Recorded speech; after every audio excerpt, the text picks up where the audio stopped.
Hello, and welcome to the For We Are Many podcast. Today's date is the 29th of September, 2022. Uh, as I said in the comments already, there's quite a bit to discuss tonight. Um, there is, if you didn't see it in the comments, we will be discussing Hurricane Ian. That's gonna be a big one. For obvious reasons, it's already made landfall twice. It strengthened back into a hurricane and will make landfall again in the Carolinas tomorrow. So relief efforts for that is something that if you know of anything going on, or if you know where people can help, whether it's sending material goods or just money, let us know and we will help platform that. We're going to be talking about Italy's elections. They literally elected a whole government of fascists. Hillary Clinton claimed it was a good thing because their leader's a woman. You're muted. Might help if I unmute my mic. Yeah. Miss Mussolini over there. Yeah. Nothing to surprise me about Hillary Clinton's support of a fucking fascist woman. Yeah. Whereas those of us who have any say, hey, I don't care what shape your genitals are, fascist. Yeah, amen to that. We're going to be talking about Cuba's Family Code referendum because, here the liberals are saying that they can't codify gay marriage until after the election. But in Cuba, they just did it.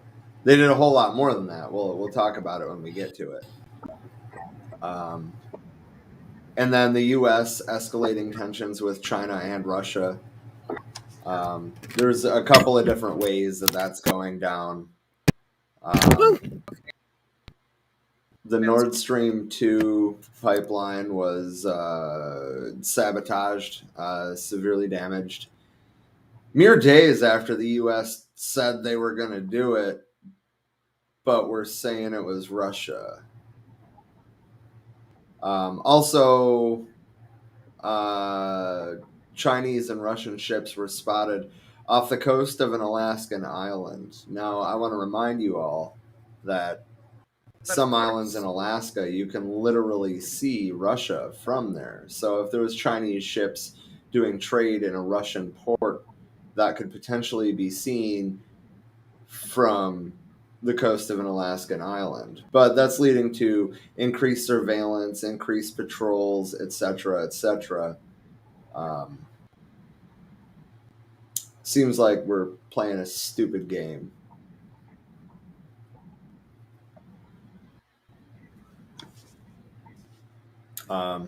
So which one do you want to start with?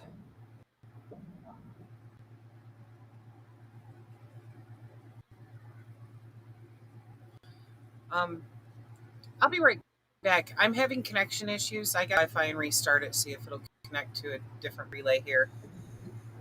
Okay. All right. So Natalie, James, Can you hear me? whoever, yeah, I hear you. Whoever is in the comments, if you, you guys can pick which thing you want to talk about first.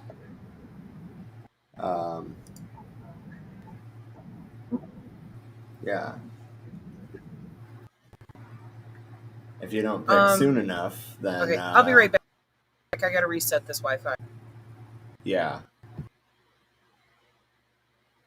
Oh, there was a thing that I forgot to put in the description, actually. The UN General Assembly, 184 countries, for very much not the first time, has been calling for an end to the embargo on Cuba.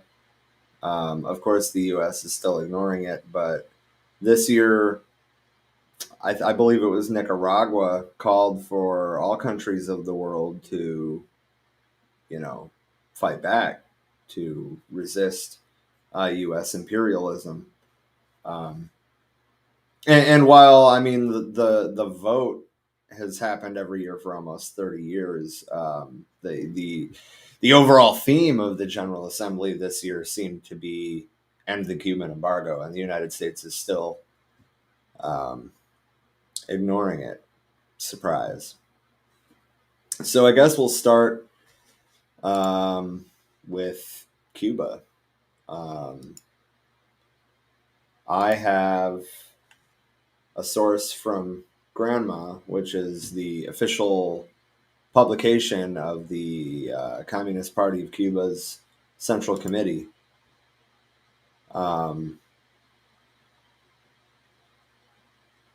So there's a couple different stories about it.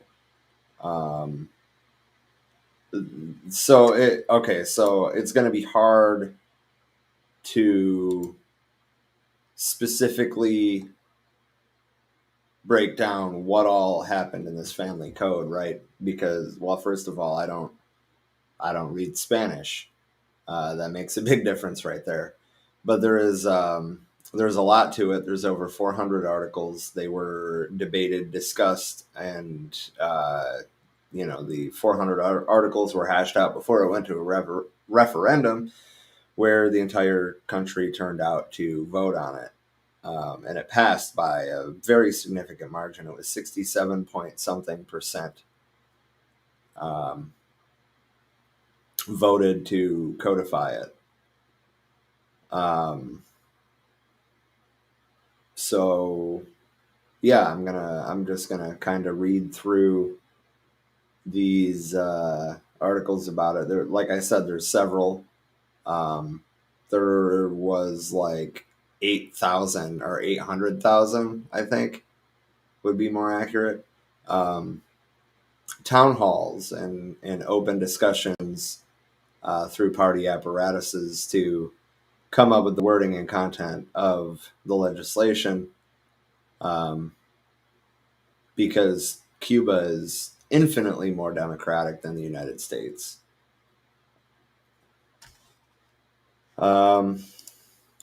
So I guess I'll start with this one. The president of Cuba, Miguel Diaz-Canel, celebrated the initial results. Of course he did. He also went on to say that Cuba grew up with the family code.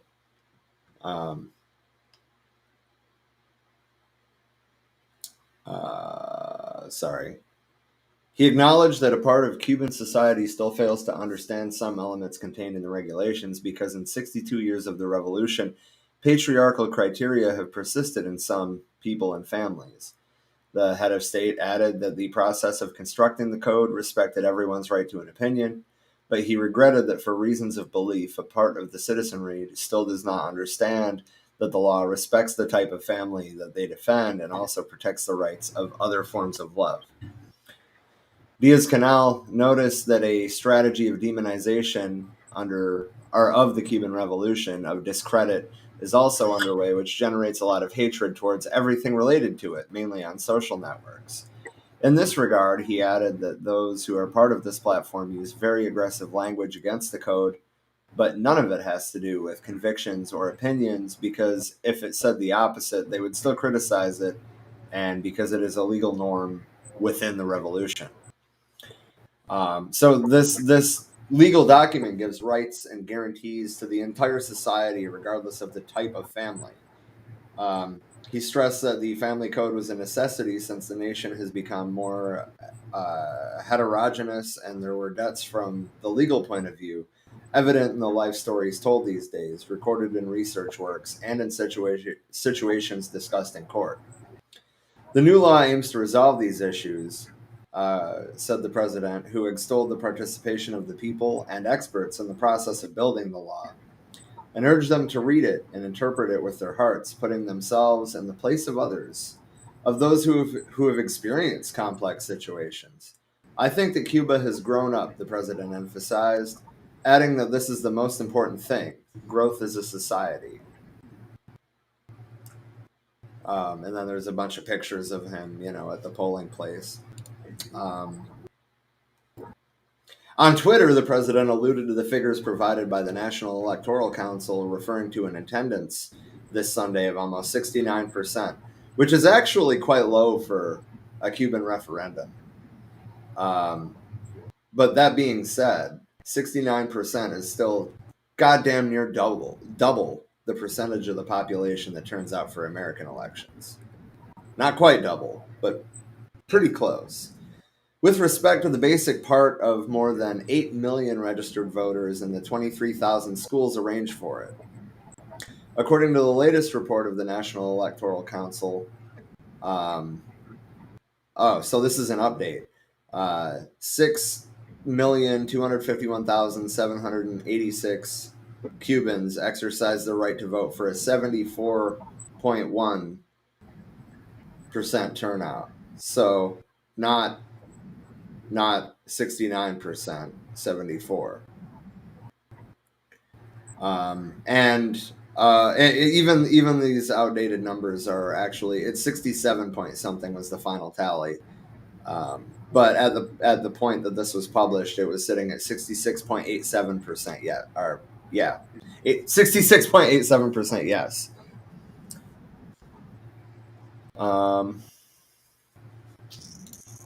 Let's see what else we got here.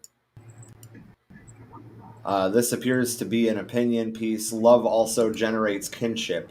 This is from September 22nd. Obviously, that's before the referendum happened. The supreme objective is to meet the urgent needs of all existing family structures in the country by opening a range of rights to provide solutions to their problems, to respond to their claims, and to offer opportunities. In other words, it is a matter of supporting, by means of a legal norm of wide scope, everything concerning family law, and in turn, with the gradual transformation that society has undergone, and with it, the fundamental cell that sustains it. As never before, the Family Code provides the opportunity to strengthen family ties, to access collegiate conflict resolution, to open space for all members of a family to be heard, cared for, and respected. It recognizes diversity and the value of affection. Each of the chapters of the Code is a door to inclusion, understanding, and logically, love. No one doubts that Cubans are very family-oriented people by nature. This means that, in addition to the blood family, there are almost always people around us with whom we establish strong bonds based on affection. In many cases, these people do come to occupy the place of a relative in every sense of the word, literally taking on functions and adopting attitudes that are traditionally reserved for ascendants, descendants, or siblings. However, in the current legislation, mind you, this is before the passage of the referendum, they have no recognition whatsoever. The new Family Code also has the merit of resolving this conflict. That is why, in Chapter 1 of Title 3, dedicated to kinship, it defines it as the one recognized on the basis of socio-affective ties and the so-called kinship by affinity. The first is based on the will and behavior between persons effectively linked by a stable and sustained relationship over time that can justify affiliation. That is a typo. It's like a space affiliation. It clarifies that this is recognized exceptionally by the... Yeah. Yeah.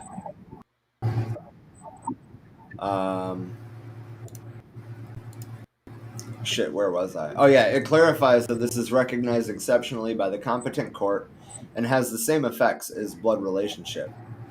From this first one, the recognition of multi-parentality, I don't know, whatever, can be derived when the existence of a notorious and stable socio-affective family bond is proven, regardless of the existence or not of a biological bond between a person and the daughter or son, with the behavior of those who, as a legal mother or father, have meritoriously fulfilled the duties that correspond to them by reason of the socially and familiarly. That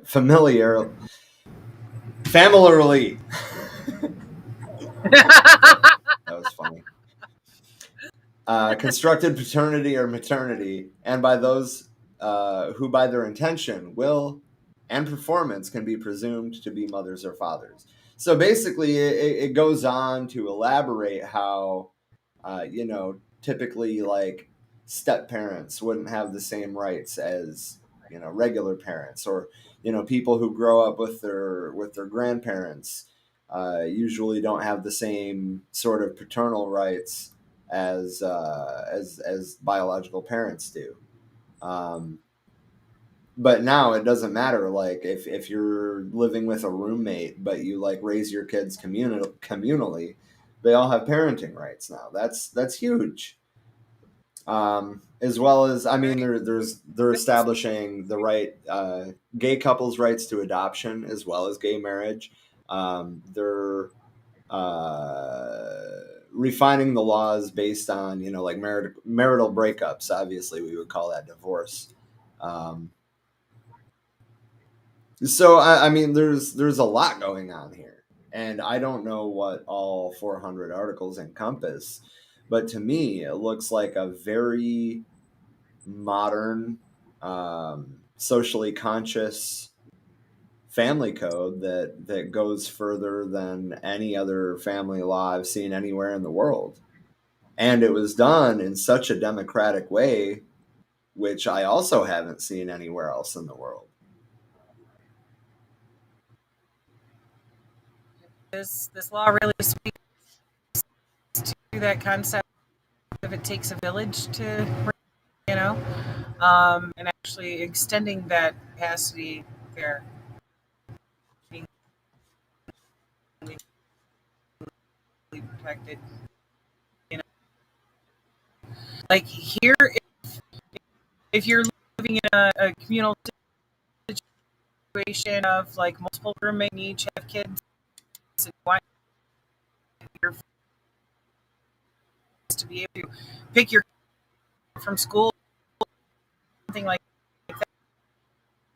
that, you uh, so that's going to make it a lot You're easier for you to live, in a multi-family household. Yeah, yeah, yeah, absolutely. Also, just to, I was gonna say what Really does do. Natalie just said. You're kind of breaking up. I Am got I I got cut? most of, Because I'm warning signal yeah, shit over here. yeah. But I mean, I heard, I think I made out everything you said. But yeah, I mean, like multifamily households or non-traditional families are finally able to have the same rights as any other family. And I mean, that might sound super basic, really, right? But we don't have that here. The liberals won't even consider codifying gay marriage here, let alone, gay adoption and grandparents' rights, and let alone, like the rights that they're giving children, which I don't know all the That's specifics on that, but they are establishing rights for children, which we haven't done in really any sense here. But also kind of briefly touching on other things going on in Cuba. Um, the entire island, as far as I know, is still out of power due to Hurricane Ian. Um, more on that in a minute. Um, I mean, with Cuba, though, not that there wasn't damage, obviously there was, and I'm sure that there was a human toll as well, but mostly it damaged infrastructure, um, which obviously for a country that's under a severe embargo and has been this thing, but it was also a category 2 then, and then Florida got hit by a almost category 5. Like we should have just called it category 5. Um, Again, we'll get to that in a minute. So they're talking about this. This is still okay. from It's only Grandma. 2 miles an hour short. Um, yeah, yeah. But we'll finish up with Cuba real quick. I'm not going to dive into too much of this, but we haven't done a Cuba update in a while, so I want to give you more than just the family code referendum. Um, Migration, right? They're calling out capitalism for the, economic conditions of migrants. They're talking about foreign investment and its role in the recovery of domestic trade for Cuba. Specifically, that would be referring to like China's Belt and Road Initiative. And they have a renewable energy program going, which is actually, is shocking. Natalie said that I think the USA does allow gay people to adopt. I think that's a state thing. There's no federal legislation that protects it. Rob Rich said Cuba has a lot of alliances that will want to help, but the U.S. will try to stop. That's one of the things that we're going to talk about a little bit, actually. The UN General Assembly for the past 30 years has voted to end the Cuban embargo every year, and the U.S. just ignores it. This year, however, it seemed to be very much an overarching theme, right? Like across the whole General Assembly, there was 184 countries that like got up and said something about it. I believe it was Nicaragua was encouraging other countries to build a multipolar world and to, move away from doing business with the United States, for example. But, taking a meaningful stance against imperialism, I rest my case. Cuba is focusing on advancing vaccine candidates against dengue fever.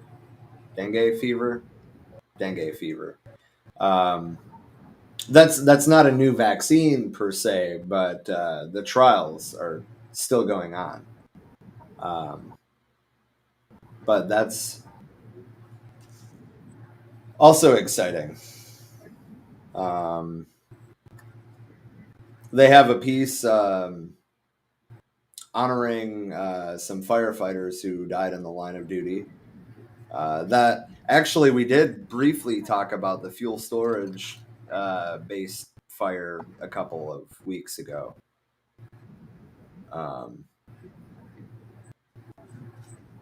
Yeah.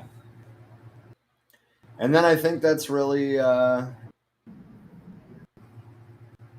about it. They issued a statement saying that the Cuban health system was prepared to deal with monkeypox. Venezuela is helping rebuild the oil facility that burned.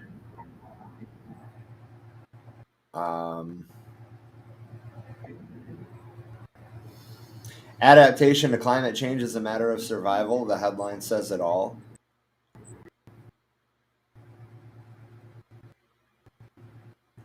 And that's really about it.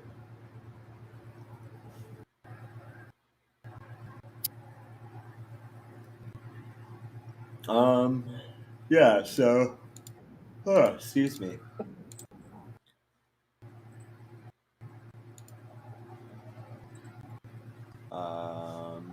Give me a second here. So we're going to dive right into the UN General Assembly because we're already talking about Cuba. I have just a little compilation. South Africa here. calls for an end to the embargo against Cuba. We again join the overwhelming majority of members of the international community in reiterating Guyana's rejection of the sanctions imposed on the Republic of Cuba. We entreat the United States to end the long-standing embargo imposed on Cuba. Otra muestra clara de la aplicación de medidas unilaterales es el inhumano y criminal bloqueo comercial y financiero contra Cuba. Argentina se suma al reclamo de los pueblos de Cuba y Venezuela para que se levanten los bloqueos que esas naciones padecen. Pregonamos el retorno al respeto a la autodeterminación de los pueblos, rechazando el infame y brutal bloqueo al pueblo de la hermana República de Cuba. Therefore, in our view, the long-standing embargo against Cuba and the Cuban people must be lifted. The Commonwealth of Dominica continues to join its voice with the voices of the overwhelming majority of members of this global organization to call for the immediate lifting of the unjustified trade restrictions and export bans imposed on the good people of Cuba. Falando da solidariedade entre os Estados e povos, não podemos esquecer de mencionar Cuba e a necessidade do embargo americano contra este país irmão ser imediatamente levantada. Namibia reiterates its long-standing call for the lifting of the unjust embargo against Cuba. I call once again for the total lifting of the embargo that has affected the government and the people of Cuba. El gobierno de los Estados Unidos continúa ignorando la demanda casi unánime de ustedes para que cese su política ilegal y cruel contra Cuba.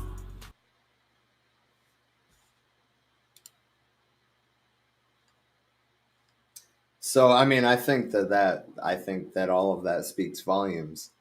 I haven't specifically tried to find this clip. I read like a partial transcript earlier. The foreign minister of Nicaragua speaking about resisting imperialism. It's a 24-minute video, so I'm going to try to find, the specific part that I'm looking for. So I apologize for jumping around, but let's hear what he's got to say. Ms. Moncado Corindez, Minister for Foreign Affairs of Nicaragua.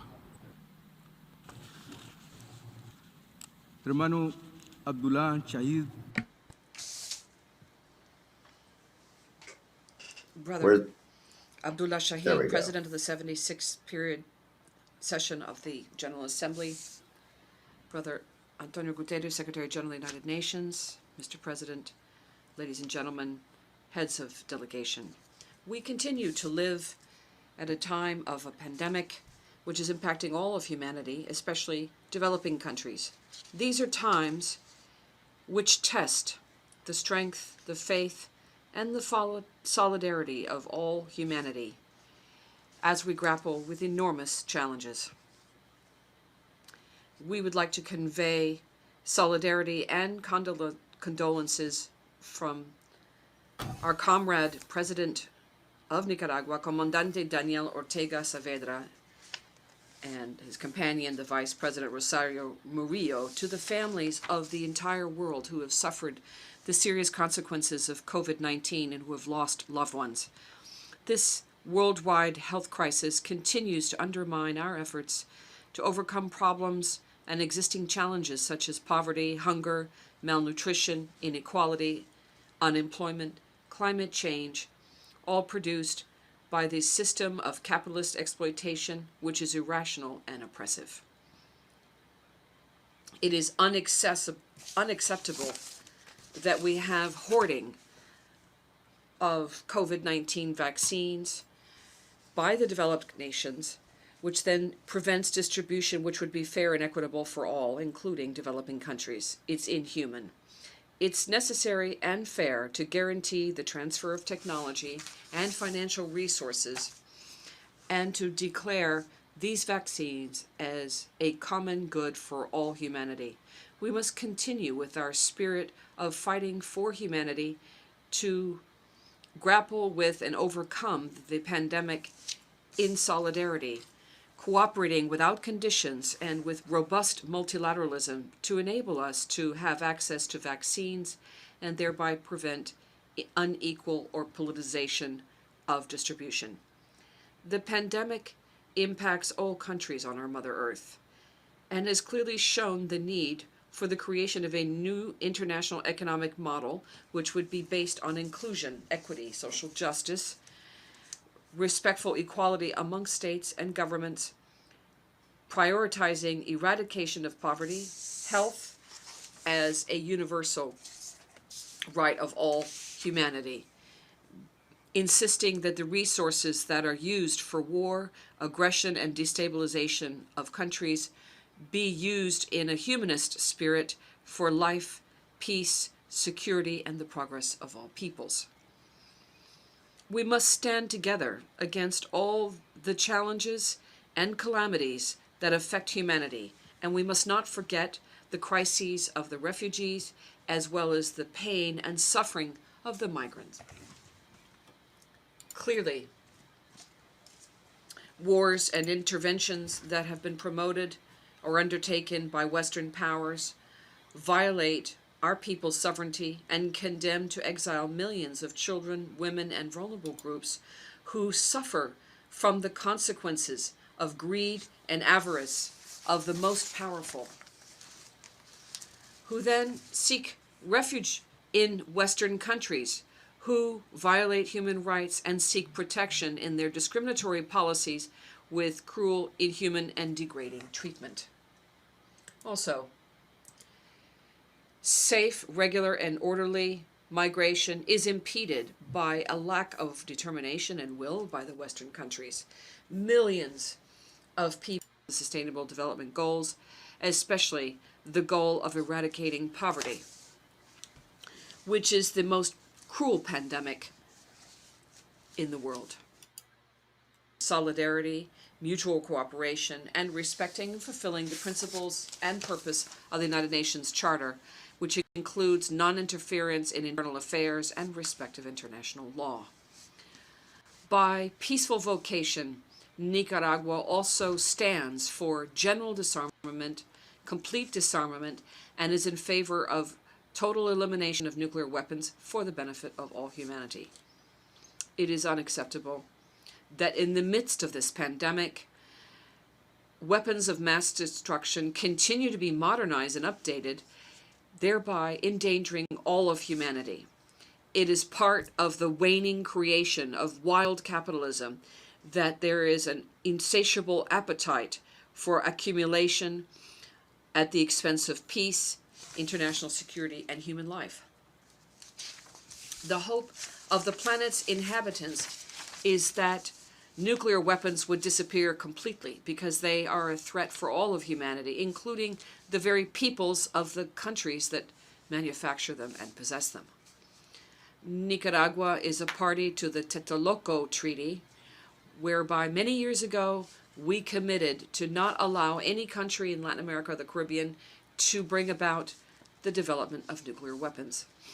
We welcome the entry into force of the historical treaty on the prohibition of nuclear weapons, which for the first time prohibits the very existence, use, or threat of use of nuclear weapons, which Nicaragua ratified. Turning to Afghanistan, we would insist that peace prevail. The United States and the European countries need to act rationally and responsibly, appealing for renunciation and the stopping of the culture and practice of war. The lessons drawn in Afghanistan are acquired understanding, which will still continue to be a challenge after we have overcome the challenge of COVID-19 and had our economies recover. Agreement in 2017, cooperation and in harmony. We reiterate our fraternal solidarity with the government and people of Syria, defending its sovereignty and territorial integrity. Clearly shows that dialogue and diplomacy are the most appropriate means of achieving a peaceful settlement and are essential to the proper functioning of multilateralism. Given this pandemic, it becomes absolutely vital for humanitarian reasons to implement the universal principle so that Taiwan may participate in mechanisms and meetings of the United Nations system.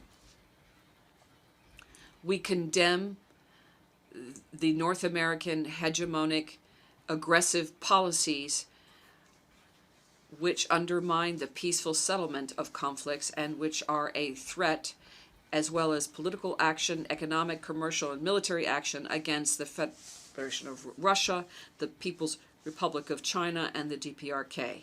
We must defend the principle of dialogue and negotiation, the non-use of force, or the threat of the use of force, as principles enshrined in the United Nations Charter.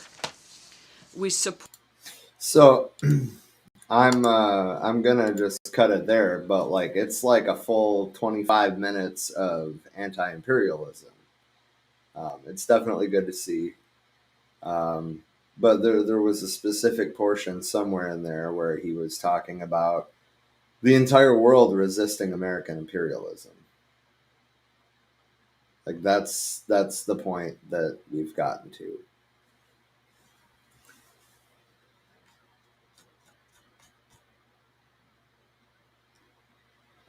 It would help if I unmute my mic there. But yeah, that was quite beautiful. I bet the reps from the U.S. that were there were feeling all kinds of salty and called out.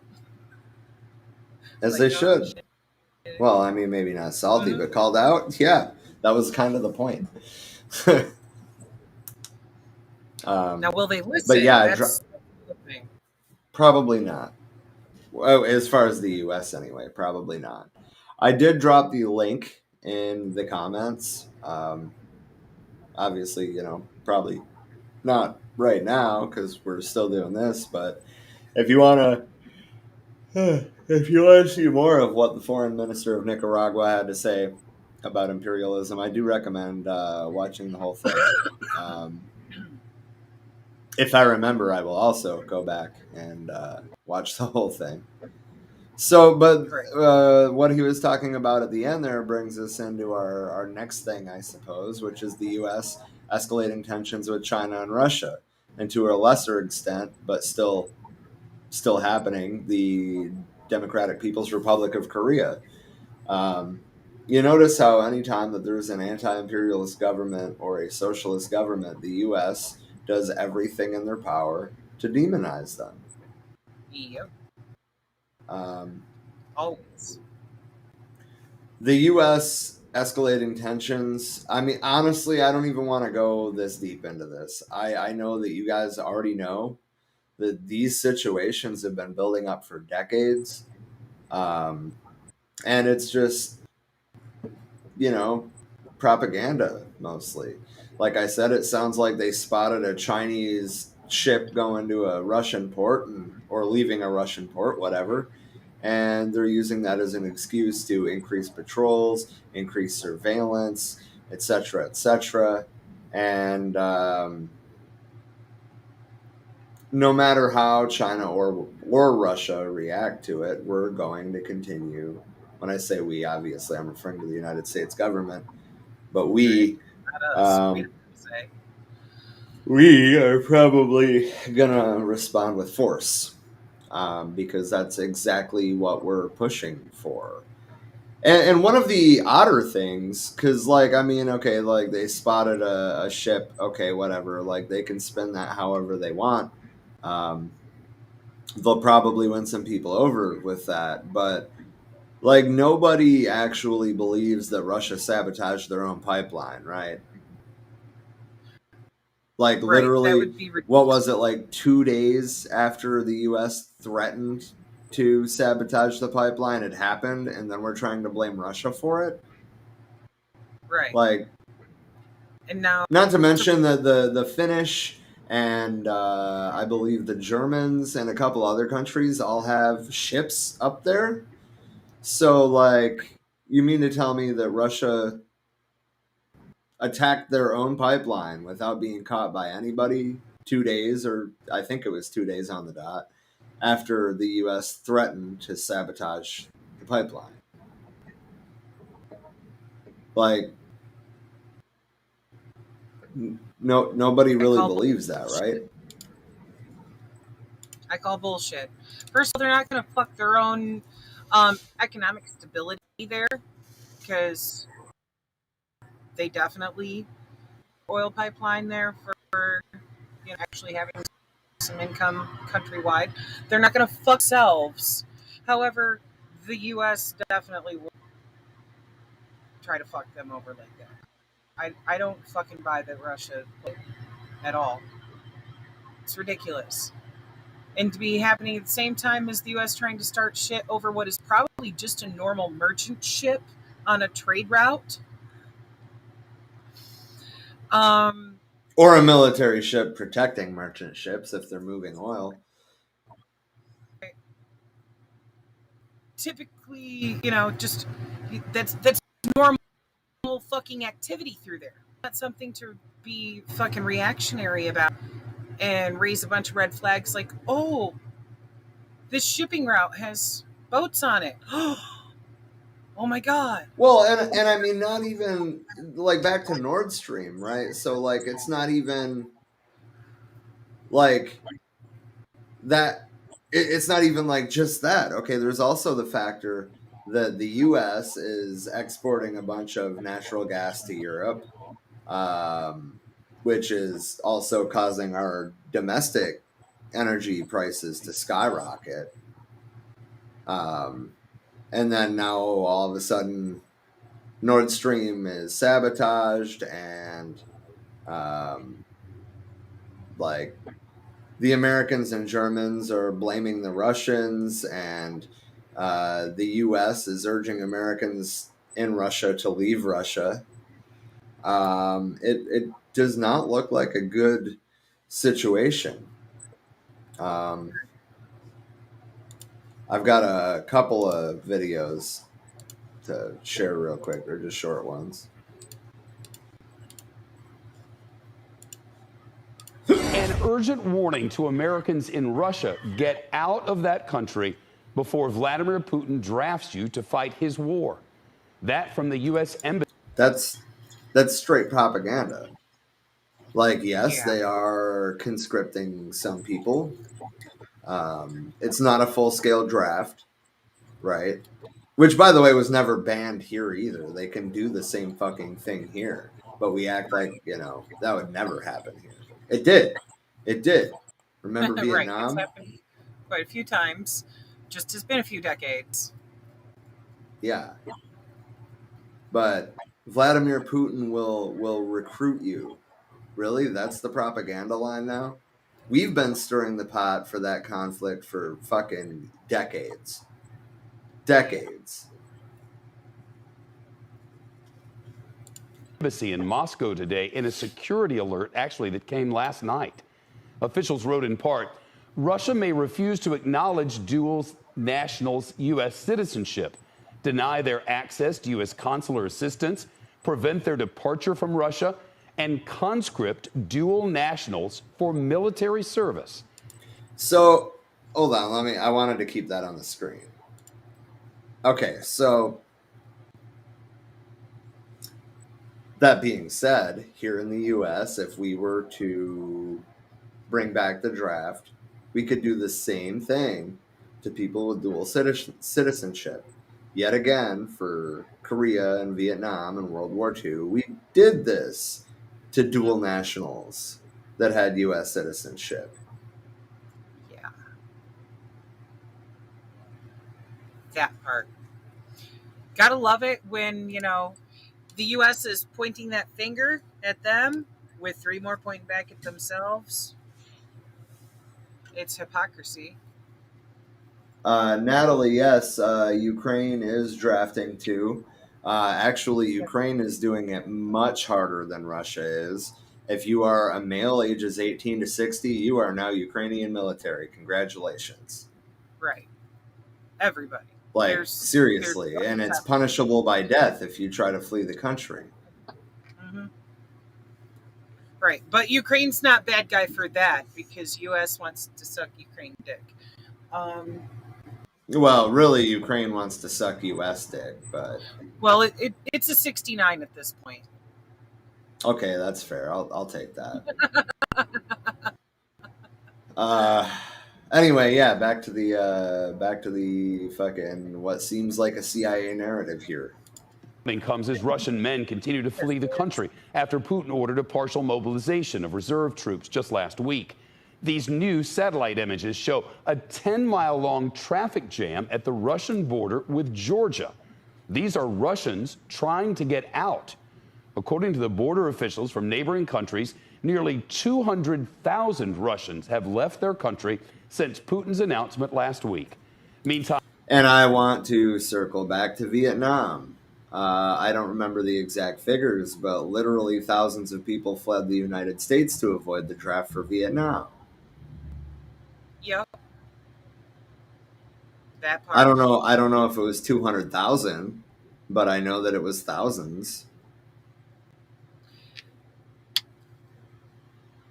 Hell, there was a lot of people that went and signed up for college just to avoid the draft too. Which, I mean, at least they, hopefully benefited their life with that. But you know, it, just even given like the mass movements that were happening at the time against the war, shows you how many people were like, "Fuck no, I don't want to fight this war." So, again, this is hypocritical to be like, "Oh, look how many people don't want to join the military." There, people don't actually want to hear. I mean, there's probably like a small percentage that are just like gung ho, like, yeah, I got to do this. But most people here join the military just to have the fucking college fund, to have health care, to have housing. It's a way out of poverty, which that alone is fucked, because that gets exploited by recruiters. But well, I mean, not about that specific topic, but if you watch tomorrow's show, we kind of touch on, the kind of situations that people's material conditions, more specifically, often their economic conditions, put them in. I mean, we're more or less tying it into like the lumpen proletariat, like street organizations and things like that is more or less what Jake is talking about. But that certainly applies to the military. Yeah, I mean, it's literally the same thing. I mean, violence in our streets or violence in streets overseas. What's the difference? It's the same fucking. It's the same reasons for doing similar things. Right. Just to be out of poverty. Be is fucking imposed here. Yeah. That being said, I guess that makes this a good opportunity to remind everybody to tune in tomorrow night at the usual time, 8 p.m. Eastern,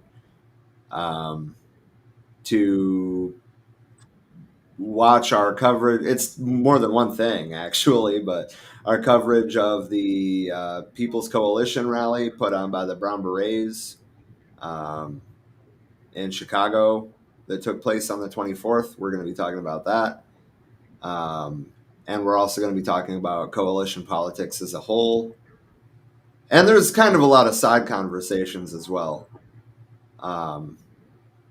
James, if you're not home for it, hop on YouTube after work. It'll still be there. Yep. Or Facebook, obviously. Make sure to share this one around. There's a lot of good conversation happening in it. And even though I didn't get to show all the speakers that I wanted to because we kind of ran out of time, there are some really good speakers saying some really important shit in that piece as well. Right. And you did say too that like once you get some time to be able to do so, you're going to upload the clips of every speaker that you got video of, right? Yeah. That way they can... And I've also been sharing, when I see other comrades posting about it, I've been sharing that to the For We Are Many education and discussion group. Actually, I'd recommend all of you go in there and check it out, because even when I do upload all of what I have, there's going to be more that I've already posted in there than just what I have.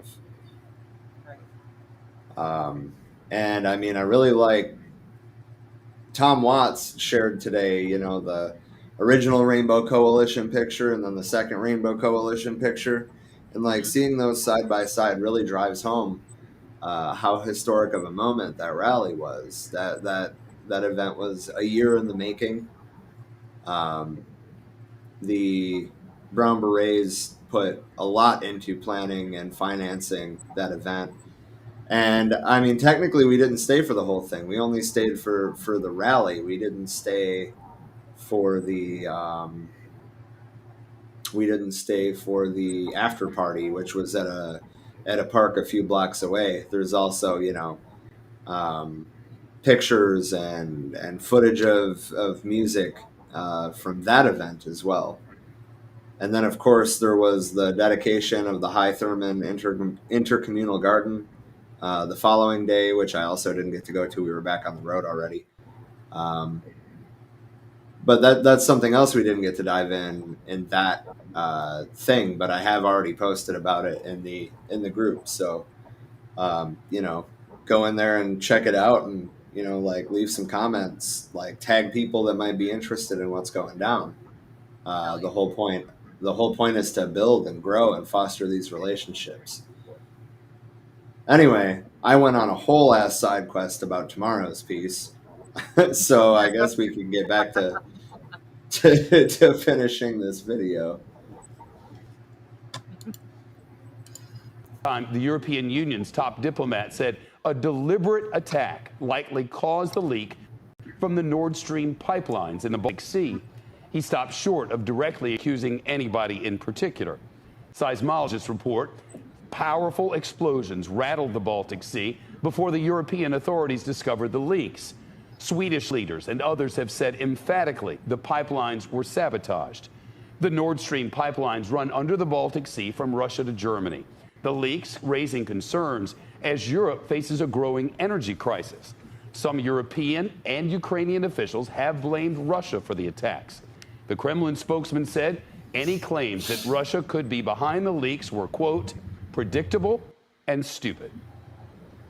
Shepard Smith here. Thanks for watching. Yeah, I completely agree with that.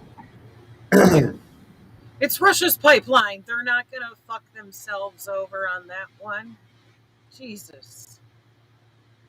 Just how fucking dumb they think the public are actually believe any of that bullshit there. It's fucking propaganda. Yeah. The Swedish Coast Guard says a fourth leak has been detected in a Nord Stream 2 gas pipeline running through the Baltic Sea. An official told Sweden's Svenska Dagbladet newspaper that 2 of the leaks are in Danish waters, and now 2 are on the Swedish side of the maritime border. It's the latest in a series of such incidents, which Western governments are calling sabotage and are blaming Russia. Nord Stream 1 and 2 were built to supply Germany and other European countries, but their operation has been suspended following Russia's invasion of Ukraine. Swedish media has reported the 4th leak is coming from Nord Stream 2 and close to the site of another alleged attack on the pipeline. In response to the apparent acts of sabotage, Norway is heightening security around its oil and gas wells. The country is now a vital source of energy for Europe as it tries to wean itself off Russian gas. Europe could replace the disappearance of Russian gas, but if we experience a drop in Norwegian gas too, then the European economy would collapse. It would be a dark and cold winter. The Kremlin has rejected the West's accusation that it has attacked the pipelines. It has instead pointed the finger at the US, which was long opposed to the Nord Stream 2 project. Moscow has called for a UN Security Council meeting on the issue.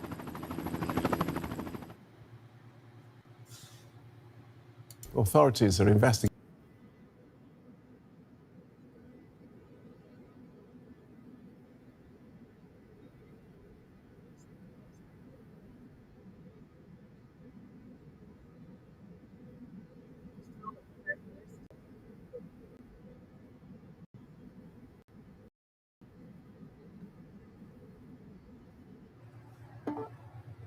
I made a boo-boo. I see. It's just like, okay. I was trying to stop my screen share. I was not trying to leave.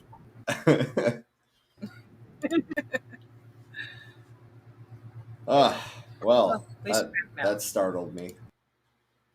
Yeah. So I guess Italy and then Hurricane Ian. Sure.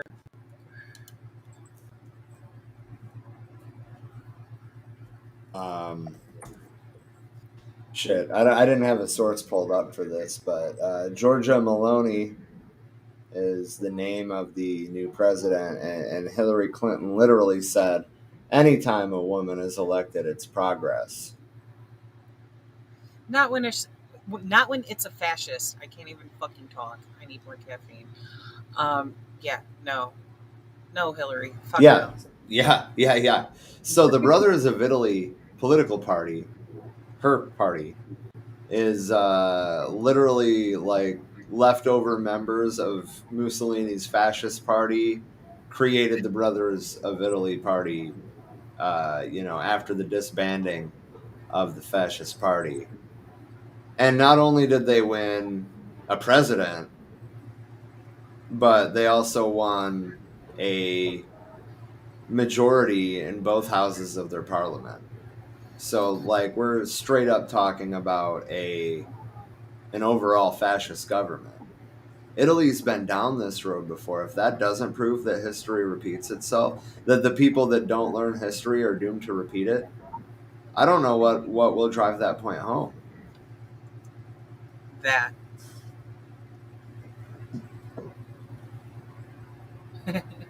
Yes, Natalie, precisely. Fascists come in any genitalia. Like, your gender does not make a bit of difference if you're a fucking fascist and have no place in government.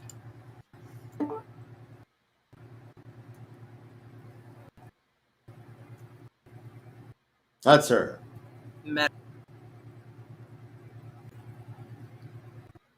I feel like,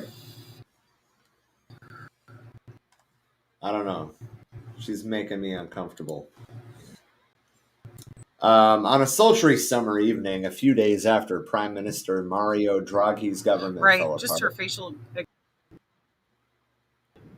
Yeah.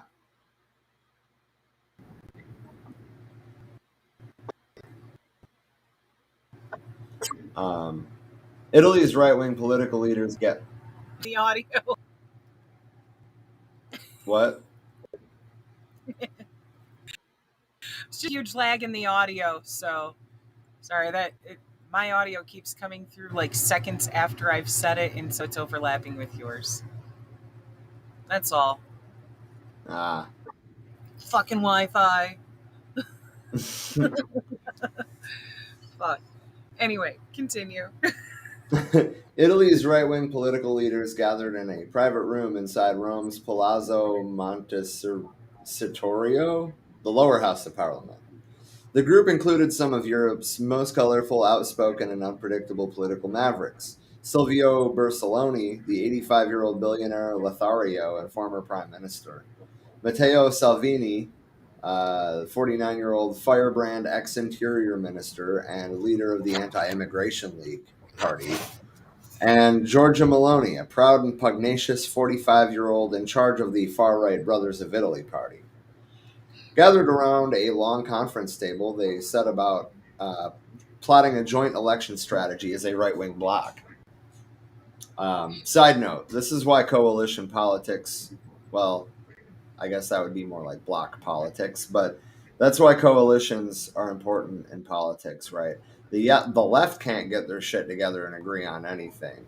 Like globally, I don't just mean here, right? But the fascists can. They're drawing in liberals, they're drawing in more traditional conservatives all over the world. Also, let's just rewind just a moment when you were listing off the names of those. You just say the Anti-Immigration Party. Like literally they named a party. The Anti-Immigration League, but yes. Yes. Now that doesn't fucking say it all. Oh,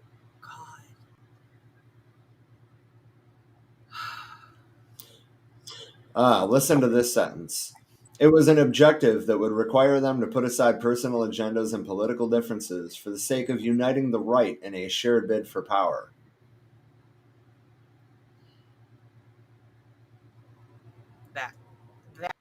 That hits home. Yeah. The stakes were highest for... Go ahead. When those motherfuckers are capable of setting aside their differences to unite behind bullshit like that, why the fuck can we not get the left to set aside differences and unite behind the good things that we actually need to do? What the fuck? That is all. And rant. Yeah. The stakes were highest for Meloni in the 4 hours of negotiations that night. If the talks went her way, she would emerge as first in line to be Italy's next prime minister. But as the least experienced frontline leader around the table and the only woman, there was no guarantee the two male big beasts in the room would agree to her terms. At Sunday's election, Meloni triumphed and is now set to become Italy's first female prime minister. But while the right stayed together during the campaign, Meloni's dramatic victory came at the expense of Salvini's party. How did she stamp her will on her two main partners during those fateful talks, and how long will the honeymoon last? They're implying that this is going to fall apart, but history shows that it's not that simple. No. This is kind of echoing how Mussolini came to power. I mean, they came together with other right-wing parties and essentially seized control of the government electorally. And now, I mean, we're back to square one, and in that very same country. I'm not going to read this whole article. I mean, it's Politico, so they're trying to make it sound like it's not that big of a deal because this coalition or this bloc is going to fall apart, and they're talking about how difficult it's been to divide the seats of parliament. Yada yada yada. It's all bullshit. But the point is that these are literally basically like the offspring of Mussolini's own fascist party. Some of these people are the ancestors of people who were working with Mussolini. It's a very big problem, and it's going to be something to keep an eye on over the next several months to the next couple of years.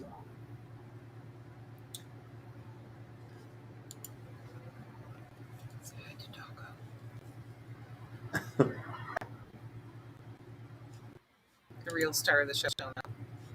Or woke up. Right. And then I guess on to Hurricane Ian. There's God damn it, there's a lot. Yeah. So fucking much. We'll start with Hurricane Ian's first landfall, which was in Cuba.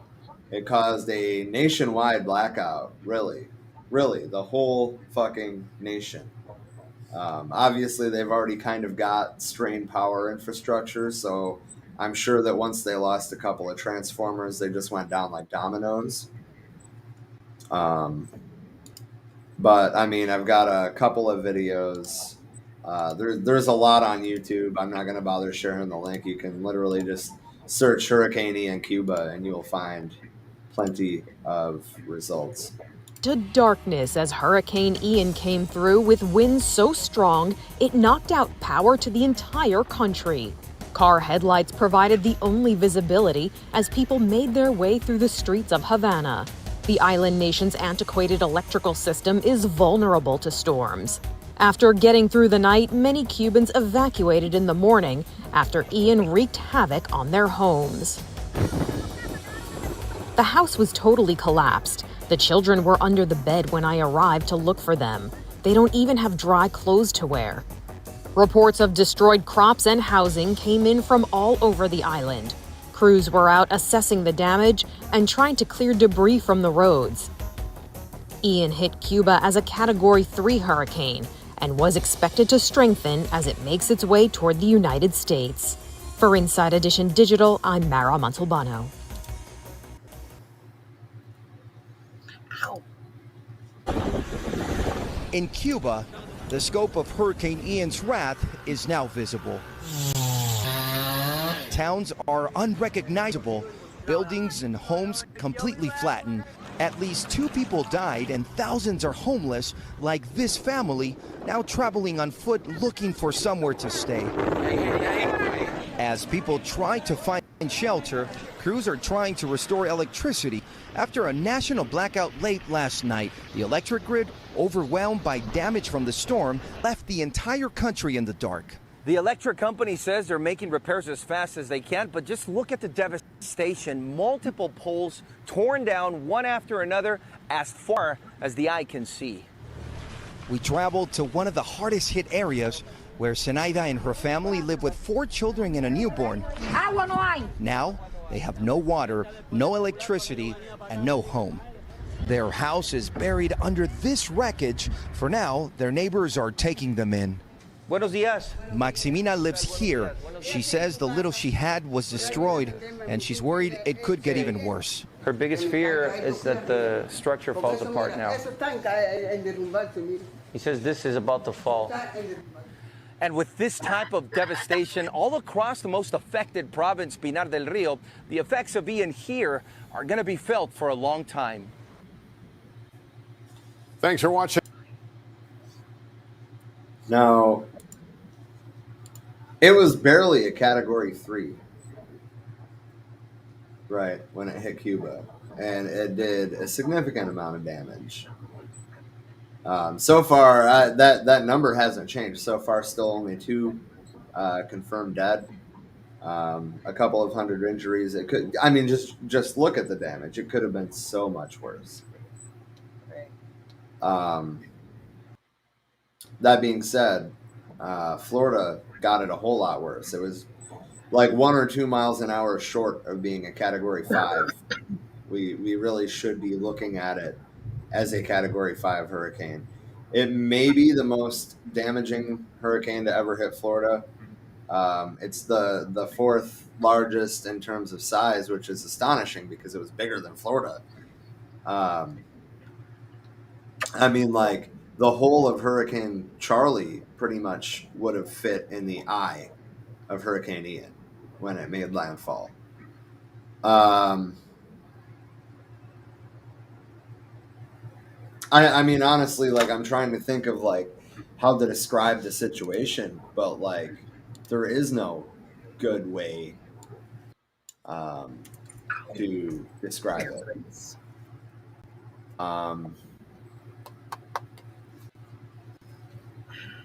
By the way, I know I already said this, but in case you have joined us later, Hurricane Ian went back out over the Atlantic and as a tropical storm and strengthened right back into a hurricane.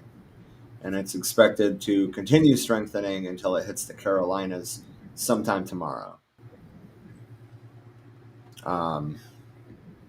So I have a couple of different videos I want to show. One is just it's a CNBC like coverage thing. I might not watch the whole 6 minutes of it, but there was an NBC chopper. It was NBC 8 out of I want to say it's out of Fort Myers. It might be out of Tampa. I don't remember for sure, but they were tracking a different NBC station that was taking helicopters over the affected areas, and I mean, it's just some crazy shit.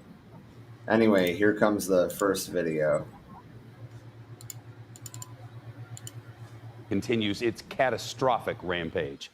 The Category 4 storm moving at an excruciatingly slow pace.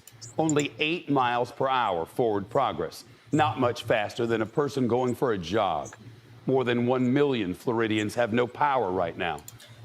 That number has been updated to 2.67 million households. Right. Hurricane... Not 1 million people, 2.67 million households. Ian made landfall, tied as the 5th most powerful storm ever to hit the United States. A Category, maximum sustained winds 150 miles an hour, just shy of a Cat 5. The center of the storm struck Cayo Costa, a barrier island west of Fort Myers and Cape Coral in Lee County. And this is Fort Myers Beach, as a barrage of wind and water slammed the city. Forecasters had warned that the storm surge would be unsurvivable, up to 18 feet in some spots. A short time ago, Lee County officials said people were calling for 911 help, but they were stranded in high water. But they had to hold back their rescue teams because conditions are still too dangerous. To give you an idea of how ferocious the winds there were, look at this.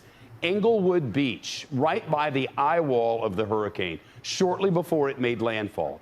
This webcam did not last long after this moment. It froze and got knocked offline just minutes later. And this is a parking lot in Naples during the peak of the storm. The storm surge topping a record-breaking 9 feet there. Floodwaters picking up cars and smashing them together. The water reaching the balconies of second-story beach condos. And this refrigerator removed from a home and bobbing violently in the waves. Again, this is normally a parking lot. And look at this fire station. The storm surge swamping fire trucks and ambulances. Firefighters scrambling to get their gear out of the water as it continued to rise higher and higher, flooding the cab of a ladder truck.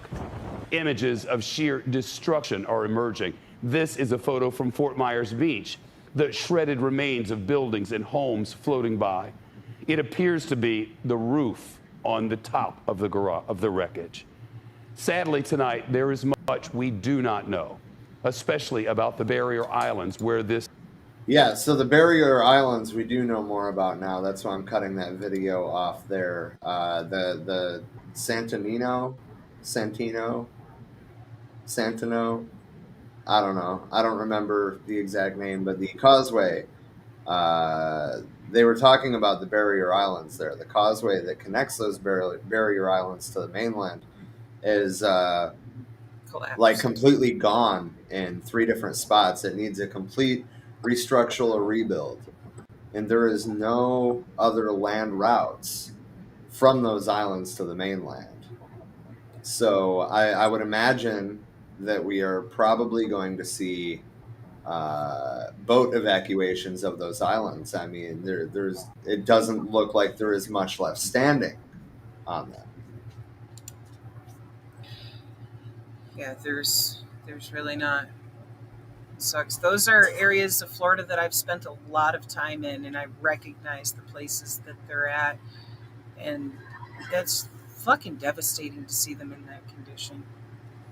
Dude, Fort Myers Beach is probably nothing but a pile of trash at this point after the waters started to recede some. And Fort Myers Beach got hit really, really fucking hard, and that's one of those little islands that is right off of Fort Myers that you can only get to by that bridge. I don't think people were taking this seriously enough when it comes to evacuating those areas. That's a multi-fronted issue too, right? So Florida has seen a massive influx of population over the last couple of decades, and their infrastructure hasn't been updated for that. I don't know if I'm gonna see that exact spot, but in this NBC, they were doing a live Q&A for part of it with people in the chat, and they were like, "Oh, well, why did so many people stay?" And they were talking about how the traffic was so bad by the time that the evacuation order became mandatory that people literally waited hours trying to get out of the area, and it got to a point where they went back home to weather out the storm there rather than in their cars, which who can blame them for that, really? Right. But that comes back to Florida not investing in their infrastructure the way they need to be. They haven't improved it really since probably the 60s at this point. And as you all know, their population is significantly higher than it was then. Their highway systems were never built to accommodate the number of people living there. And the mandatory evacuation order came out too late because they didn't know where it was going to land. I mean, there's a whole bunch of factors that go into it. Had the mandatory evacuation order came out earlier, I think more people would have gotten out. But and of course, there are always going to be people that are like, "Oh, I'm just going to weather it out. I'm just going to ride it out." That's what I was referring to there. because the recommended evacuation came out early enough for a lot more people to come out, and they were refusing to, saying, "Oh, this is normal. This will be fine." We get hurricanes all the time, and it's like, not of this specific type of being right. Category 4, almost Category 5, and that slow moving. That's the factor that's fucked. Is with it being as slow moving as it was, that gave it all the time in the world to suck the fucking bay dry and pick up billion of fucking gallons of water to then just hit the mainland with once it fucking came on land. And move very slowly, still perpetually fucking bombarding the entire middle section of Florida from coast to fucking coast. Yeah, and that's the thing Like- too, is like, I mean, it wasn't just the coastal regions that got beat to hell. Obviously, the coastal regions got it worse. They had fucking 18 feet of storm surge. But I mean, we're still talking about torrential downpours. We're still talking about, dude, that fucking thing was on land for 5 hours before it was downgraded to Category 3. And it wasn't until this morning that it was finally downgraded to a tropical storm. Right. Like when this broadcast that I'm about to show you guys started, it had just been like it was breaking at the beginning of it that it had just been downgraded to a tropical storm, almost on the complete opposite side of the state of Florida that it made landfall on. Right. And okay, Florida might not be big in the width manner, but as far as how long of a stretch that is, like, it'll take a whole fucking day to drive through Florida because that motherfucker's actually pretty fucking big. And this storm was so huge that once it was fully on land, it was covering coast to coast and pretty much everything from Ocala down to the Everglades. Okay, like Naples is pretty much directly west of Miami. The only reason that corner over there where Miami's at was even a safe spot is because the storm was moving at an angle northeast-ish. That is a massive fucking storm to be covering about 2/3 of the length of the state and the entire width of it all at once. Yeah. This was massive. And just to like put more scale on that, from the eye wall out, okay, it was hurricane force winds for 85 to 90 miles. Okay. And then from that point, shut up, armed with my opinions. Seriously? Are we talking about Biden at all? No, and we're not talking about vaccines either, and your entire comment is asinine. Anyways, don't feed the trolls, Rob. I know. He's probably one of those fucking let's go Brandon cats. Right. And we're here on this to tell show, we say fuck Joe Biden like adults. You're not quoting anybody. All right, I'm done. Anyway, where was I? Oh yeah, so 85 miles, 85 to 90 miles out from the eye wall in any direction, you had hurricane force winds. From that point, another 200 miles out was tropical storm force winds.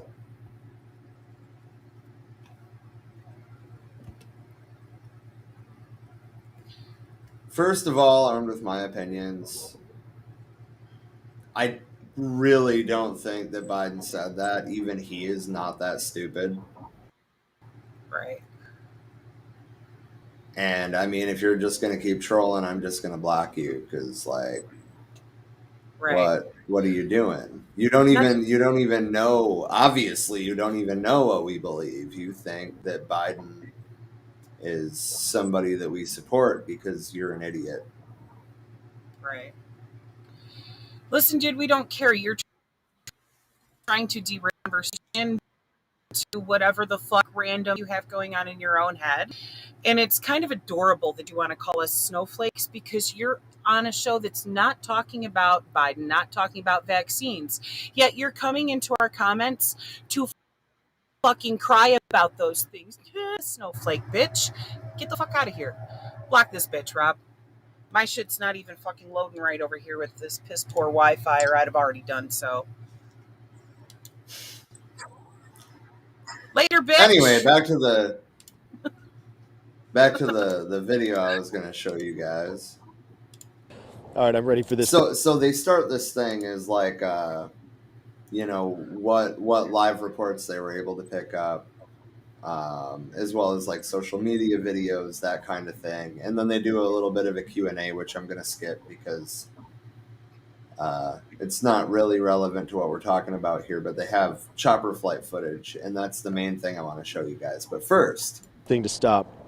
Yeah, now, you know, in Northport, you never really got into the eye. You were in the northern eye wall, and because it was moving to the northeast, you never got a break. You eventually were in the northwestern eye wall, then the western eye wall, and then to the south of it. So you sustained a good 3 to 4 hours of 100+ mile an hour wind. Now, I was watching you earlier on News Channel 8, and you were talking about the Hampton Inn and the damage. We couldn't quite see the damage, but can you tell us a little bit about what you did see to that building and maybe some other buildings in the area? So we have not seen with our eyes the damage other than to notice that it is out of power. I guess there is some structural damage. I would turn the camera, but it's just not a vantage point we can give you from here. There were mostly just people. What is that noise? Are you hearing that tone? There's a variety of things happening right now. I'm just trying to keep abreast of what's going on. But anyway, there is structural damage to pretty much every building I've seen, whether that is a sign ripped off the side. You saw the building we showed you on News Channel 8 earlier. Behind me here, the owner of this marathon where we can't get to because of some floodwater and variety of factors, they have some damage he showed me. And then I'm just noticing for the first time, I don't know if you've shown this tree that's on, maybe you have, I'm sure you have a better eye than me, but think about the power it would take to bring down whatever that is, that oak tree or whatever that's that big and thick and old. It's just toppled on its side. So yeah, it's structural damage, but it's flooding that won't recede in some spots. It's people's homes. People telling me if they'd been home, they could have died. I got to tell you, if I had been standing where I am standing right now 12 to 15 hours ago, it would have killed me. So not that I would have or wanted to at all or had a reason to, but when you think about that, then you think about applying that same thing to a house or to a mobile home or in a flood zone or to storm surge waters. It is mind-blowing what this storm was capable of and how it lived up, sadly, to the hype.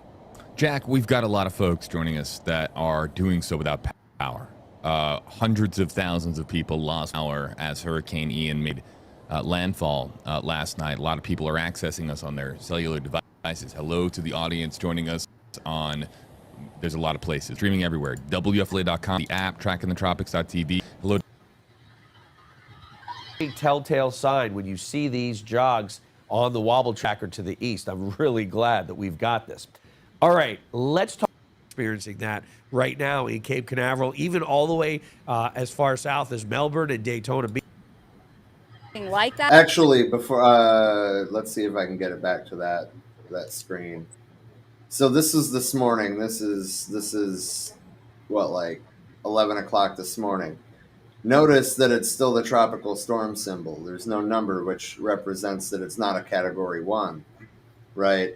Now it's expected to strengthen almost to a Category 2 before it makes landfall in either northern Georgia or South Carolina. Just to give an update there. That's how much the forecast has changed since this morning.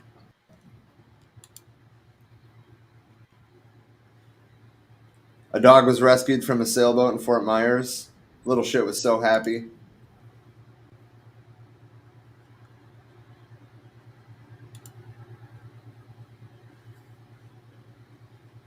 Obviously, we see either National Guard or FEMA already responding. As well, excuse me, we want an update as well as far as what things are looking like from the sky. Sorry, everybody. If I'm not making sense with some of my words, this is day 11 for me.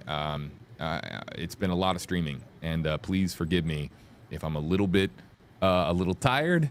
If I'm not even wearing a tie today. I'm used to wearing a tie. That. I know. Yeah, I thought, man, maybe I should take mine off. I'm just, I will. We have more pressing things to talk about, but I did sleep at the station, and kind of a long range kind of signal that we're tapping into. It's actually so I will say that the signal for the chopper was bouncing off of different repeaters of NBC stations because the cell phone networks, which they primarily use, are down. So like there were times where it would freeze up until it switched to the next one, or it would black out until it switched to the next one. Things like that are pretty common in situations like this. I mean, there's massive power outages. There's cell phone outages. There's landline phone lines are down. Internet, cable internet lines are down, et cetera, et cetera. really it's a long-range signal for Miami, because I believe that this is going to be in and of itself. Thank you. Now, this is where storm surge really decimated the area. Wow. I believe this is Fort Myers. Correct me if I'm wrong. It looks pretty close to being Fort Myers Beach right there. Well, I guess that answers that. Yeah. Holy shit. Yeah, there were reports of houses on fire in Cape Coral and Fort Myers, from what I've heard. You see smoke there. You see that roof doesn't look all that well. See, your shingles ripped from the roof. Yeah.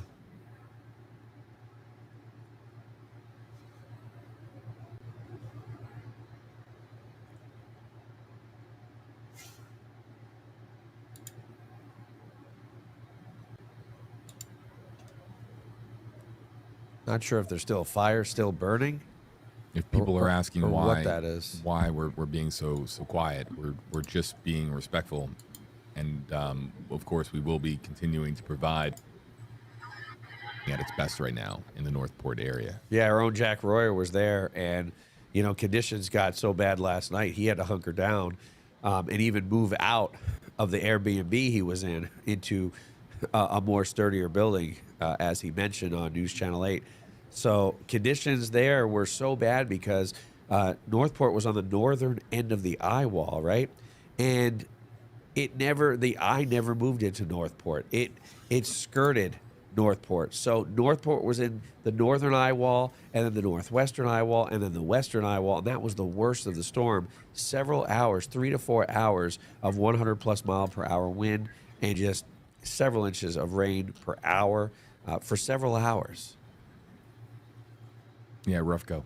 And we were talking about how the characteristics of the eye were so unique, in that some of the worst of what this storm had to offer was on the northwest side of the eye wall, and that was right where Northport got hit. So most storms, it's that southeast side, folks, and but this storm happened to be, contain it packed quite a punch on the northwest side. Yeah, and if you're on one side of an eye, like Sanibel was, and then you go for a couple hours in the clear, and then you're on the other side of the eye where you're getting hit again. But Northport never got in that eye. Northport was being hit all those hours the entire time from the north and the west side of the eye. Tina on TikTok, I'm trying to get some information from Naples as far as supplies. But as I'm here on live stream, it's very difficult for me to stay in touch with all the resources that are coming in. We're getting probably a good 100 emails an hour to our station regarding updates from the area as far as food, water supplies, power, internet, resources, death toll, stuff like that. It's all coming in very, very rapidly. there's no way for me to be in touch with every community and every resource being provided. But we have an extremely hardworking team in our newsroom that way, and they are posting updates to WFLA.com, the WFLA app. I will try. Here's there in Southwest Florida. Let's go over to our next comment. And this is actually, this is actually a good one. Brittany wants to know, hashtags all around, reports of tornadoes touching down. Anything this morning from the National Weather Service? Thankfully, we haven't really seen all that much. We saw more in the way of tornado touchdowns and possible tornadoes down. Like I said, in Miami, more like Fort Lauderdale in parts of Broward County Monday evening. And of course, that Monday evening was how long ago, JB? It feels like it was forever ago. Strong side of Ian, you will get the heaviest of the rain, and you'll get clearly have a very rich and in-depth knowledge of tropical. See, and then here, after it had been updated, it shows a Category 1. Obviously, they were having connection issues with the chopper the whole time, but here is that causeway.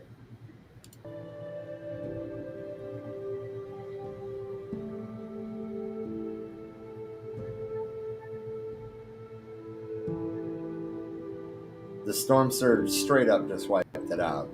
Straight the fuck up. That's going to take billions to repair. I mean, the water on that road was deep enough you can barely see under the water where the driveways are.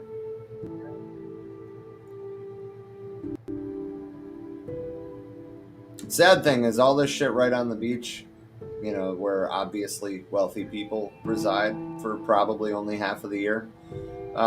Those are going to be the first things rebuilt.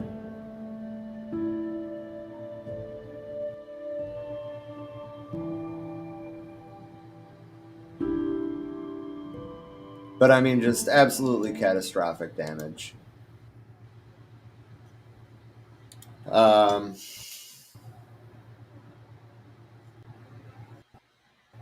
Yeah, I mean, I don't have a whole lot more to say on it, really, other than my heart goes out to those in Florida living through this. That's absolutely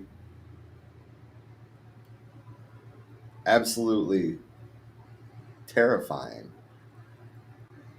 There are people on the ground already working to do, aid work and things like that. I actually have a link. If Natalie doesn't get it up to before I do. No, I got it. Okay. There we go. That is, what the fuck? That is not what I meant to do. Let me try that again.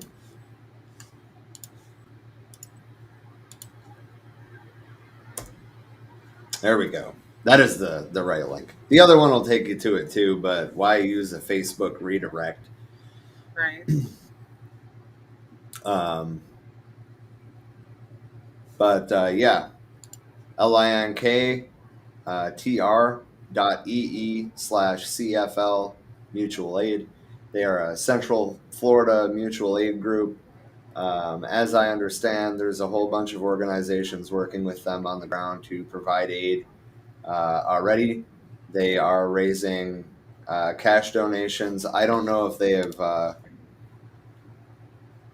there is a peer support gathering. There is a pet food bank. There is a Facebook group. And then you can contact them through email at cflmutualaid@gmail.com. I'll share the link to the Facebook group as well.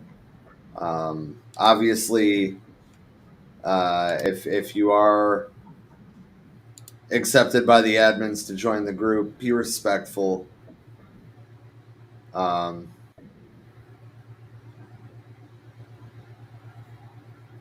Actually, they only want locals in there. so I'm going to cancel my request anyway. But if you are in the area, I might share some posts out of here, actually. Let me just come back over here and screen share. This one. tinyurl.com/CFL mutual aid. Obviously, that's a satellite image of Ian. They are accepting donations. If you or anyone you know needs assistance, contact the CFLMA by phone or email. I already gave you that email address, but once again, it is cflmutualaid@gmail.com. 321, this is the phone number, area code 321-285-9070. On social media, they use the handle @CFL Mutual Aid.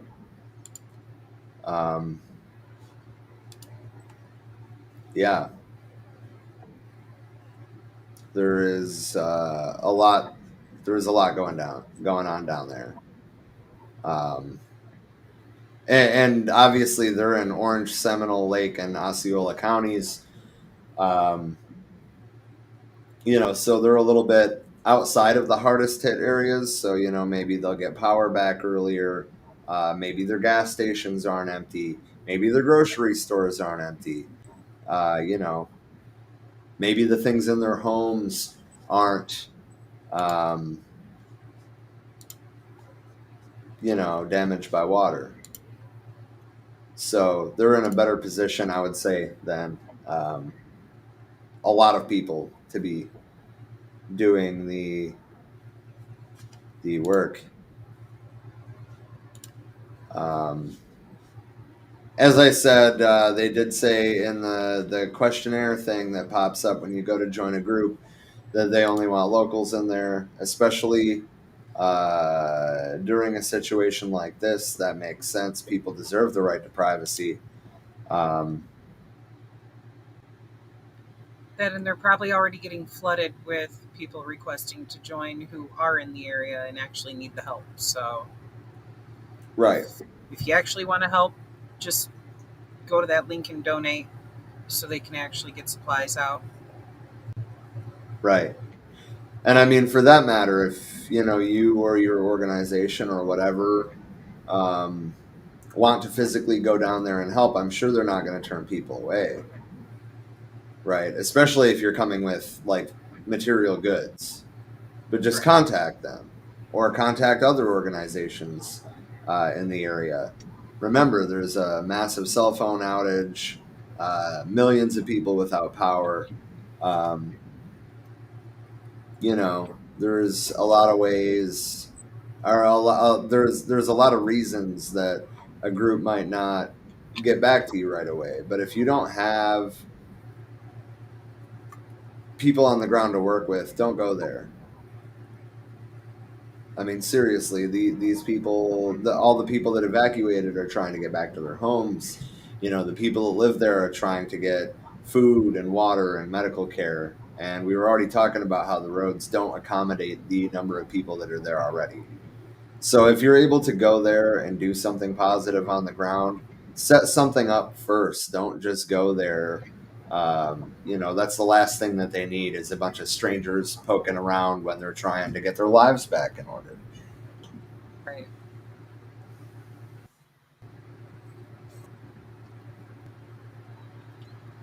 And I agree with Natalie. Watch for scammers.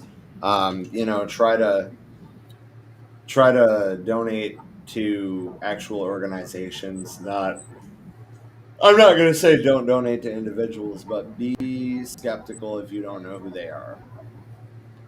There are always people, scammers and the like, looking for ways to make a quick buck off of things like this. So just be mindful of that. Keep an eye on our page. If we find other groups in the area that are doing things, we will platform that. As well as trying to put out any That's a good question, Natalie, and I'm not sure. It's still very early. Remember, the storm just made landfall yesterday.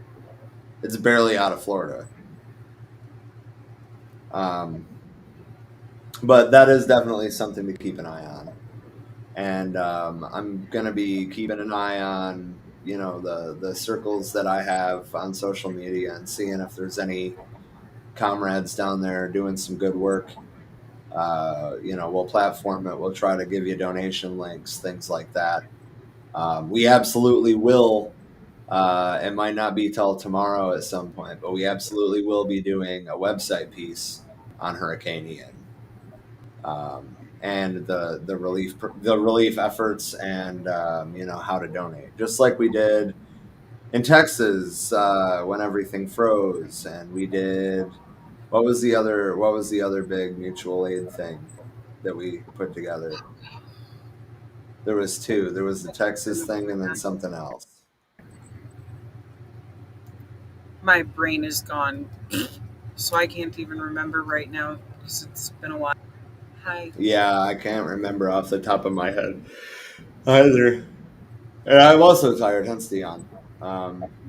But I think that really pretty well wraps up what I had to talk about anyway.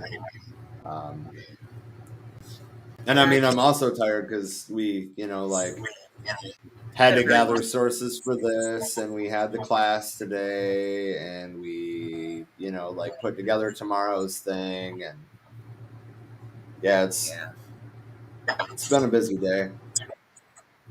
Yeah. Busy and long day. So at this point, I'm just tired, and yeah, that's gonna be a huge problem of houses needing fully fucking remodeled to even be livable, if not just outright demoed and rebuilt. Yeah, and this is always an issue after hurricanes.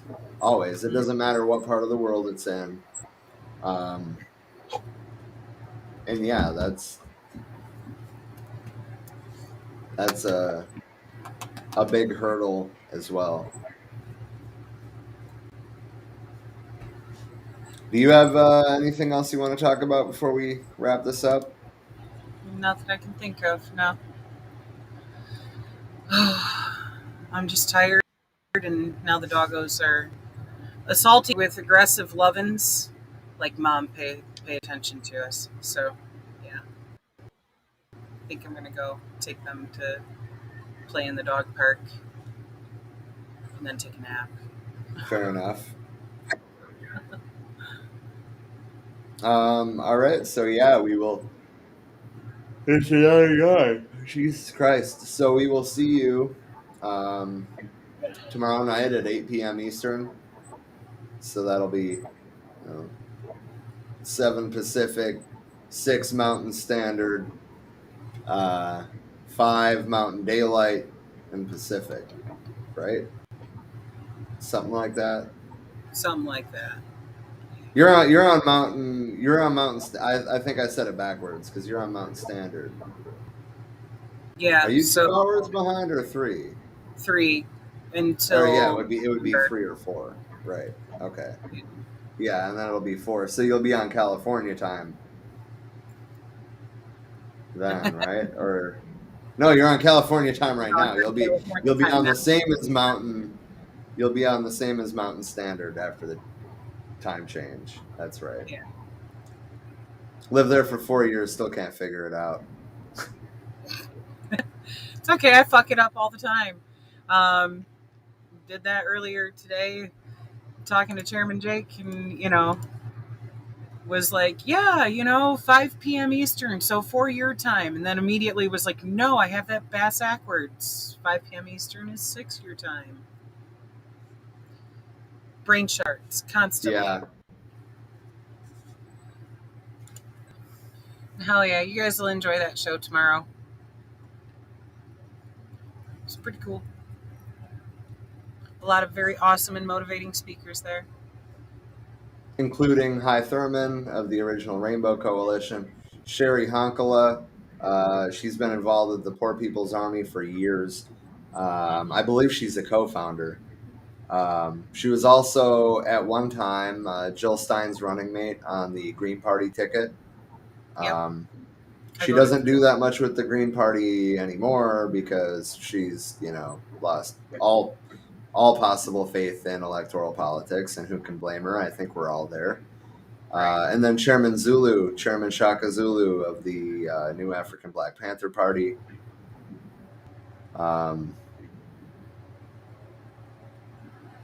And yeah. And tomorrow at some point, I should be uploading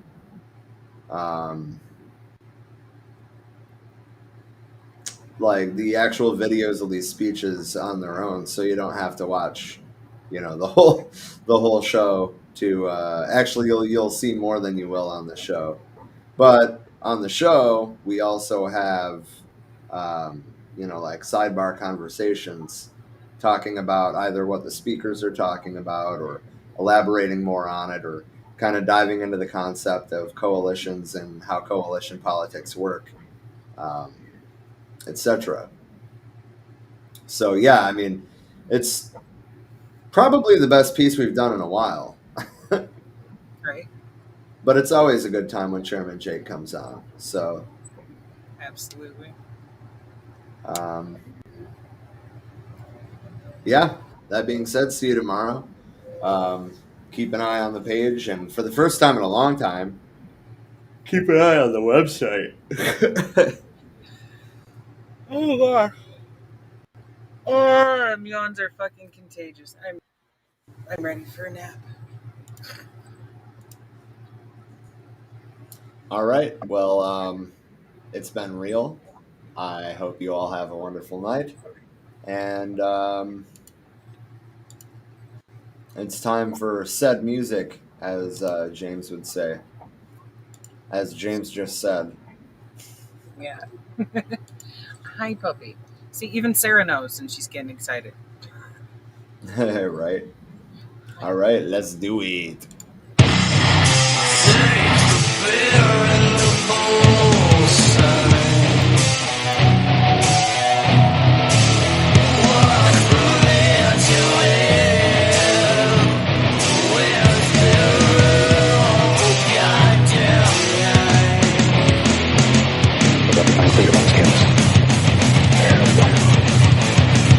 Absolute freedom.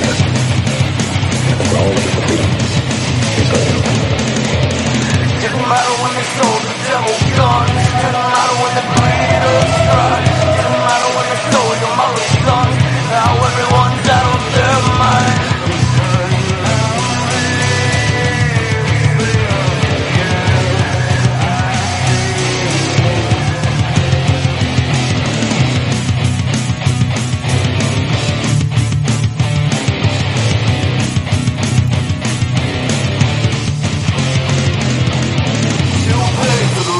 Bullshit, these unemployment lines. Don't know the cash goes to the